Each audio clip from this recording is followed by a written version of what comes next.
De Grote Kerk midden in het dorp is voor Friesland een unieke kerk van architect Romein. 13 provincie net een soort van binnen. De laatste restauratie wie in 1979 doet de kerk een cultureel centrum waard. De opknapbeurt wie meer dan snedig. De muren begonnen te bladderen. Het was fris en koud, vochtig, tochtig. Dus het was wel toe aan de opknapbeurt.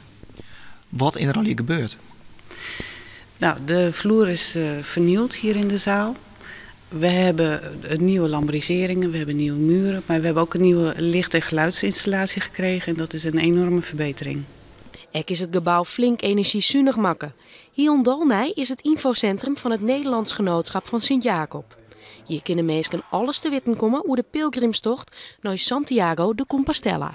Wij willen eigenlijk dat hier zeg maar, toch wel de basis wordt gelegd om eigenlijk de weg naar Santiago hier te beginnen.